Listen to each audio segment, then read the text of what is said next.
This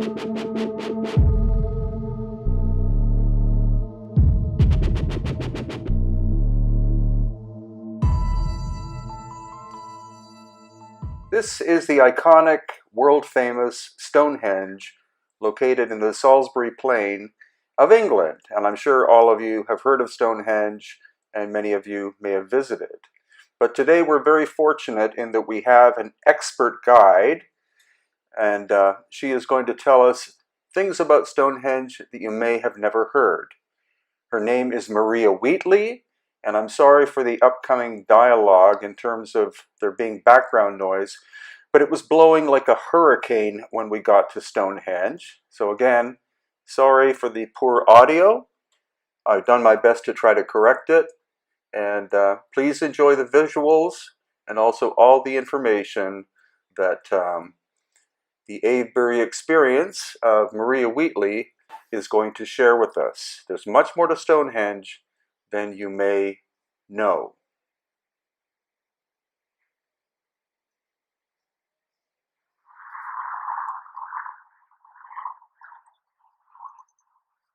So now you see you're on the axis line, you're with the heel stone, there's the swallows, and there was 3 standing stones just in front of the entrance, which would have blocked off your view. You wouldn't again be able to see what was happening in this side. So that's the axis line of the moon and the sun, and this is the actual entrance. And it's very subtle because it's just a little bit wider than the spacing of the other stones. So this is the official way into Stonehenge rather than through there. And these are the sarsen stones. And then when you walk through here,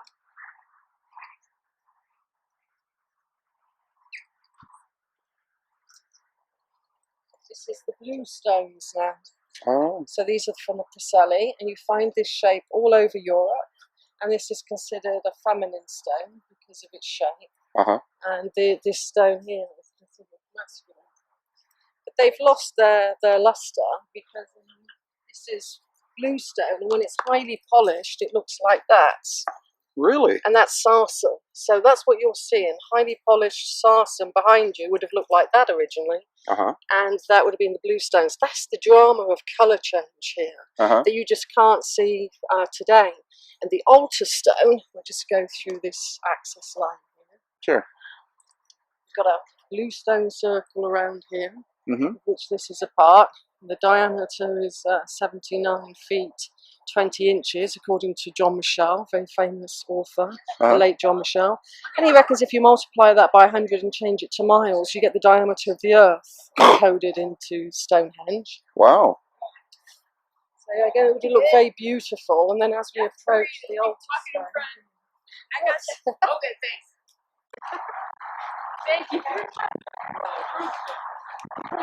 Now, this originally stood as the first phase of Stonehenge, 16 feet high, but today it doesn't look much. But again, once we look at the colour coding, this was green, highly polished, flexed with garnet. Really? So it would have looked completely different to what it does today. And that's the greater trilithon, and this part fell, and this was the top capstone on top of it.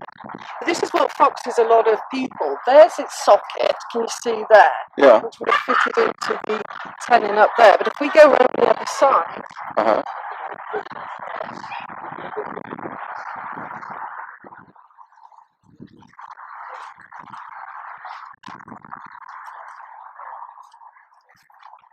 it's also got 2 more sockets on this side, as if we could have another stone on the top. But what the official explanation is that this side was wrong and the other side was right. Okay. Now, this stone here, it's got a big groove down it. This is the tallest blue stone at Stonehenge, and it's got a clear groove. It once had a partner that had a kind of socket going into it, causing a big block of here. Because it didn't fit into the Stonehenge model of Richard Atkinson of having, 19 stones, he buried it just here. So anything that doesn't fit into the model of Stonehenge is actually buried. Whoa! Amazing. And this is the kind of horseshoe of 5 big, quite weathered stones. And again, where this stone's from? The Samson stone here is from the Marlborough Downs near Avebury, which is about 17 to 20 miles north of here. But this stone here, the Preseli Blue Stone, comes from Wales, about 170 miles away.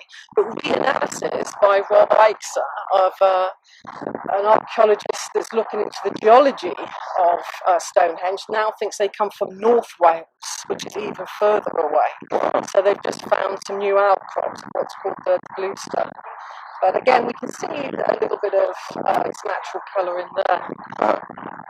But that is the kind of the tallest stone, that is the greatest. So these ones would have looked more silver on the outside, and some of them would have looked more cream against the blue and the drama of the colouring of the altar stone. And there's another entrance into Stonehenge just over there. It's called the Southern Entrance, and not a lot of people talk about that. They just talk about the main entrance there. I'll interview you later about the real story rather than. And this is a good story of Stonehenge that is not in any guidebook whatsoever.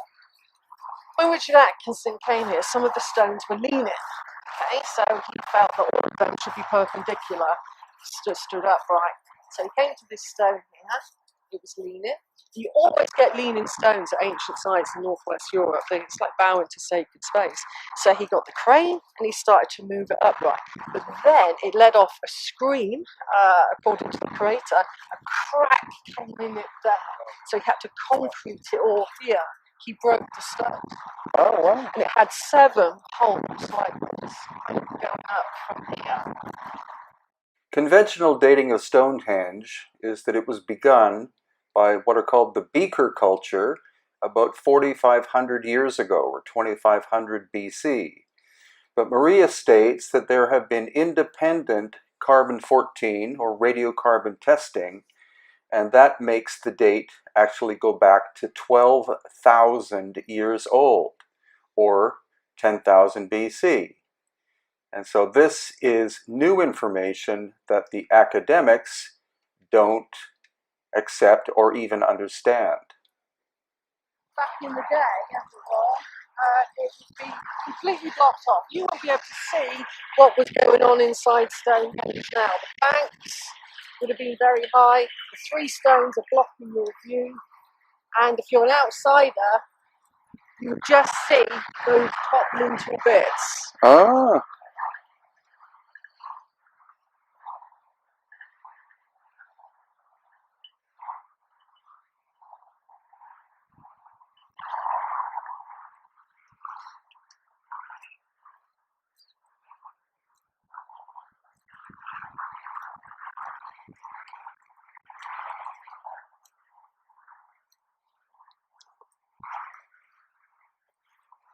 So yeah, this was phase 1 Stonehenge, so this predates what you're seeing behind you by about 500 years. Oh, really? And again, it's leaning. It's very important. You'll notice that at Avebury, you'll notice that at all stone circles of the British Isles, you will have a leaning one, even in Sardinia, in places I've noticed.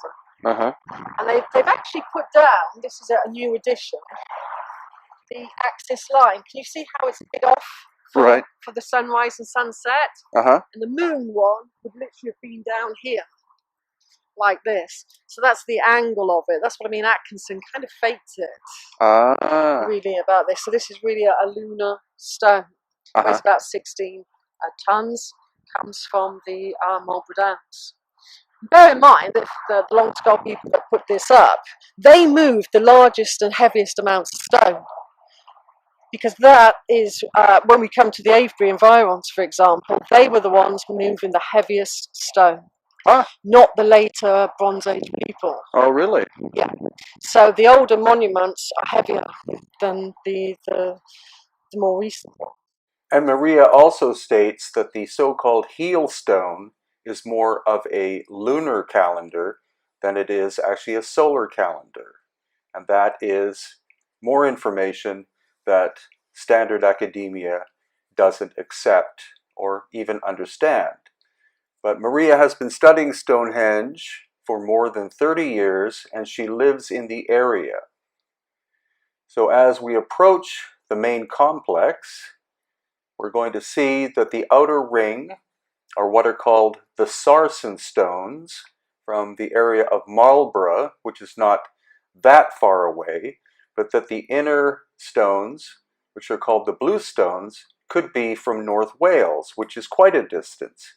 And she also believes that the original Stonehenge was constructed in a very short time, again 12,000 years ago, and that originally it was two complete circles. But over the course of thousands of years, it has been altered, and the standard outlay that we have now is that which was created by the so-called Beaker people from about 4,500 years ago. And this, if you've never heard of it, is called Woodhenge. And it, according to Maria, is also very, very ancient. Unfortunately, all the wood, of course, is rotted away. Thank you, and please subscribe.